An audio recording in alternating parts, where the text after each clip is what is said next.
Arsenal nil, Spurs 1. And yeah, what can man say? We lost our first loss of the preseason tour in Asia. And listen, I've always said there are certain things in football that you can't touch, but you can just feel. This is why there's such a thing as football's 12th man, being the fans. This is why there's such a thing as atmosphere. This is why there's such a thing as home advantage. It is no secret, and you don't need a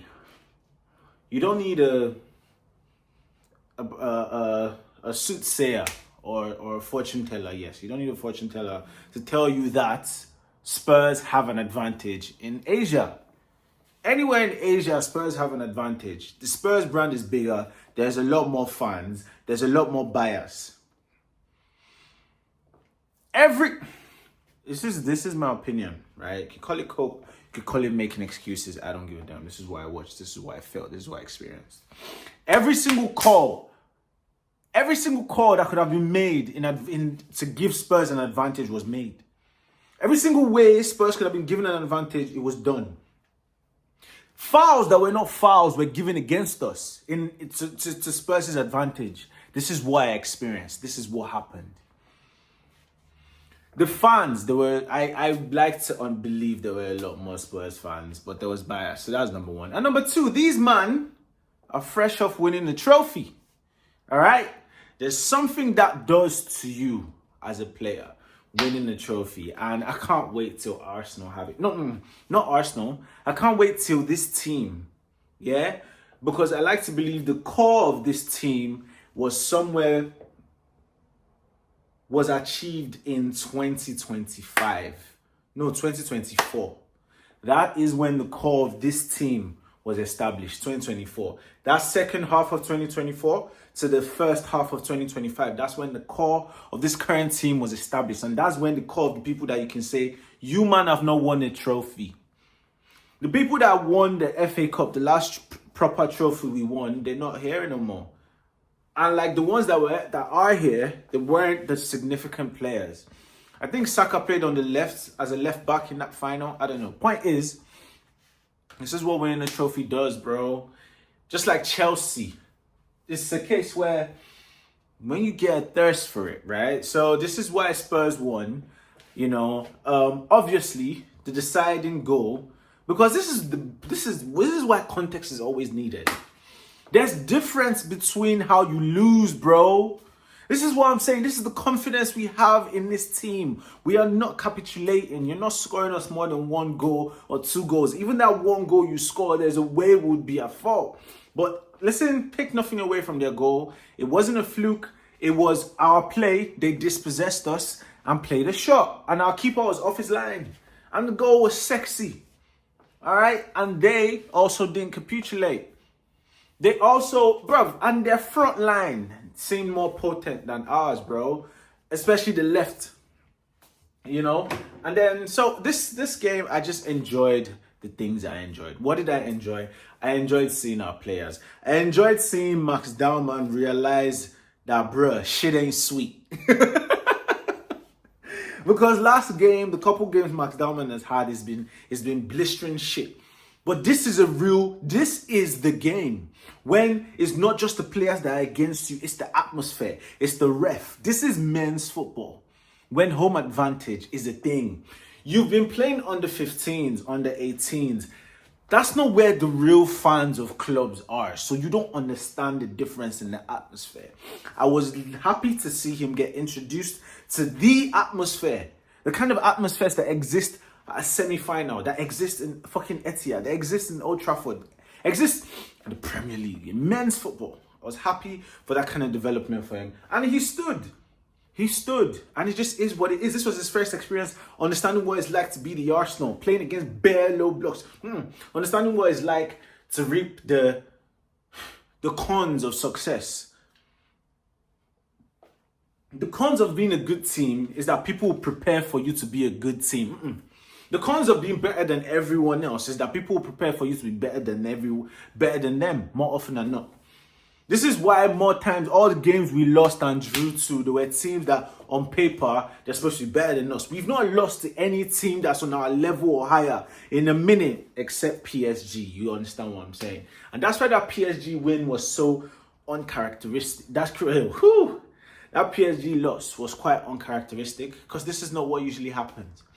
You know, this isn't what usually happens. So what I'm going to say was the atmosphere and also our players getting...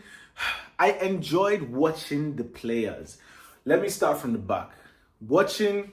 The game was so serious, Kepa couldn't even get a game. No, I think Kepa is injured. He's got a knock or something. Anyway, Mosquera. Watching Mosquera come in and fit in like a glove, bruv. Like a glove. Mosquera fit... To be fair, I didn't really get to see his defensive capabilities because these men just sat back.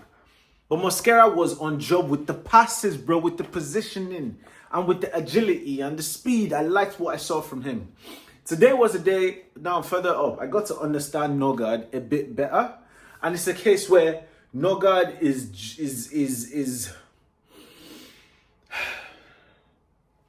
he's a Brentford player. What do I mean? He's a steady Eddie. He's someone that you know what you're getting. He just kept reminding me of El Neni. He kept reminding me of El Neni, someone that's just solid, that's just going to keep shit ticking. At the moment, that's the thing. At the moment, he comes across as a responsible player that's not going to do too many wild stuff, but he can be relied upon. That's why he's effective in set pieces, so that'll be good. He's good defensively. He's good. He's not so good going forward, but he's just good to just El Neniize the game. Maybe he might have one or two bangers in him, fair enough. But he's not the type that you see as much as your... He reminds me of Declan Rice playing DM. And this is why we realize Declan Rice is useful up front. Because I was going to make an argument that... Yeah, because what do I mean? Compare when you see Partey there, when you see Zubimendi there. You see that. You see the effectiveness. You're able to feel and see the... But hey, it was just one game. So now, speaking about Zubimendi, yeah, I got to see the clear difference between Zubimendi and Nogard. It was... A lot of things are more obvious in comparison. And Nogard, compared to Zubimendi, it was clear to see. It was clear to see the difference in the presence. You know, the difference in the executions. The difference in the quality. And I guess that's really what quality is.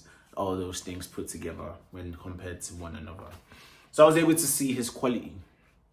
And then further up, who else was a new player that came? I mean, Nelson always feels like a new player, man. I saw when he took pictures of them in their training games, everyone was just happy and just taking it casually because there were people that played, that start. But only him, he's doing his aura farming. But humble aura. If that is even a thing. The point is, Reece Nelson was active. Martinelli was Martinelli. Trossard seemed... I don't even understand why Trossard had to leave.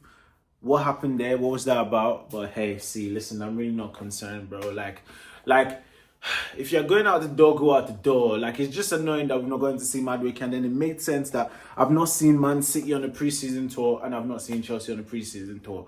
And it makes sense. These men just played the Club World Cup. They need extra time to rest. It's not right for them to get back into action. And I guess Madueke meets that criteria as well as needing that same amount of rest. Can't wait to see him because I'm hoping he will be that spark. Because there's no reason why Madueke can't actually be the answer. The answer as in the one that unlocks defenses in a similar effective way that Saka does. More chaos is created on Saka's side compared to Martinelli's side and Trossard's side, and that's the issue. Anyway, moving forward, seeing Max Dallman, this is what I've already mentioned about Max Dallman. I love seeing how he reacted to different experiences of arenas. I saw him react to this kind of arena because this is really what... There's going to be a lot more games, especially on the Champions League level. Don't worry, Champions League, we day, bro. You want to play us, bro? Just open up. Just open up. And then finally, man like Victor Gyökeres. I mean, what can man say about Victor, man? Like, what I enjoyed about him was He was staying ready to receive the ball at all times. He wasn't trying to be there to join it. He was playing his role as someone that, bro, I don't need to touch nothing. All I'm interested in is where's the ball, where's the goal. Give me the ball in positions where I'm more likely to score. I'm going to stay at these positions that should make you understand how to give me the ball. This is what I saw from him. I saw hunger. And I saw delicacy as well. The ball he laid off to Zubimendi showed that as much as he's ball hungry, because there were two things he could have done. He could have tried to turn to take a shot and possibly lose the ball, or lay it off because he understands this is a superior argument. This is the much better thing to do in this scenario. And this is what Gyökeres did. And I rate it. Point is, I'm not really bothered about the loss. I'm not here to, bro, this is our team. This is my philosophy. This is our team, and it's our job as fans. It's my job to support the team that I have. It's my job to support the team, and it's my job to believe in because this is my team. You know? So, obviously, I'll call out the things I don't like. I'm hoping this is not all Norgard has to offer. That's what I'm going to say. I'm hoping this isn't all Norgard has to offer. I know Gyökeres has more to offer. I know Zubimendi has more to offer. I believe Mosquera has more to offer. But I'm hoping this is not all Norgard has to offer. In terms of... I'm not really... Bro, obviously, none of these players are bad. All our players are good. We've got a baseline level of quality. I'm talking about people that exceed that baseline. Because our base level line of quality is top 2, top 3, top 5 in the league. Do you understand? It's top 10 in Europe, top 7 in Europe, bro. In fact, as of last season, top 4 in Europe. What? So it's a case where our baseline is sexy. So all of y'all in our team, for you to be in the Arsenal team, you have to be a quality player. That's just what it means. So yeah, we just need to... This is why everyone is hoping that the window is not done. Everyone's hoping that a bit of magic, someone that possesses magic, shows up. Gyökeres is somebody that is meant to benefit from the magic of the people around him in terms of how they are able to maneuver in ways that he's able to be found. Yeah, so we'll see. Maybe the life will really be set. See, listen, I'm expecting that there'll be different iterations of the team. I'm hoping we get to see Havertz and Gyökeres in the same team. I'm hoping we get to see, a lot of different other stuff. But I like Merino. I like Mikel Merino. I like him. I like what he has to offer. I love the execution of everything he does. Everything Merino does is always done well. Let me correct myself. Everything Merino does on the ball, with the ball, every time Merino sends the ball away from his leg, I like it. Whether it's to play a pass, or it's to play a shot, or it's to play a cross, everything Merino does offensively, yes, that's the word I need to use. Everything Merino does offensively, I love it. Not sure about everything else, but anyway, see. Point is, I like Merino. We go again, bruh. We go again. I don't know if we've got any more games till United, but hey, bring it on, baby. Bring it on. Please like, comment, and subscribe. Catch you in the next one. Peace.